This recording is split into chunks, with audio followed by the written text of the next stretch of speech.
Sliding filament theory part 1। इसमें हम ये देखेंगे कि सिग्नल इनिशिएट कैसे होता है और एक्चुअली वो मसल तक पहुंचेगा कैसे और वहाँ पे कॉन्ट्रैक्शन किस तरह से टेक प्लेस होगा। तो सबसे पहले जो सिग्नल स्टार्ट होता है it comes from CNS, central nervous system. Signal आता है via a motor neuron. Motor neuron मतलब जो जाता है to the CNS, that is receptor neuron, receptor वाला मैकेनिज्म, एंड जिससे CNS से सिग्नल आता है to any muscle, that is motor neuron. तो मोटर न्यूरॉन से आएगा CNS signal, and that motor neuron का जो लास्ट वाला न्यूरॉन होगा that will release acetyl choline. अब एसिटाइल कोलिन एक न्यूरो ट्रांसमीटर होता है विच दो उसके अगर न्यूरॉन का स्ट्रक्चर देखें तो जो उसके लास्ट एक्सॉन ये नर्व एंडिंग्स हैं वहाँ से एसिटाइल कोलिन रिलीज होता है and it binds to sarcolemma. Sarcolemma मतलब plasma membrane of the muscle cell या मसल फाइबर।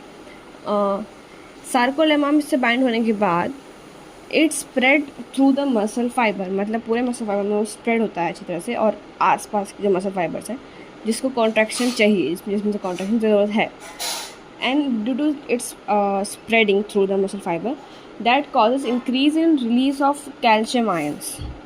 अब calcium ions release, acetylcholine का जो काम था मेनली विच वॉज कि सेल में कैल्शियम आयंस कॉन्सेंट्रेशन बढ़ाना। अब जो सेल का जो सार्कोप्लाज्म है वहाँ पे बहुत सारे हो गए हैं कैल्शियम आयंस। अब जो कैल्शियम आयंस हैं it binds with troponin. Troponin जो कि एक्टिन का एक कॉम्प्लेक्स प्रोटीन था जो एक्टिन रिप्रेजेंट था, उससे बाइंड होता है कैल्शियम।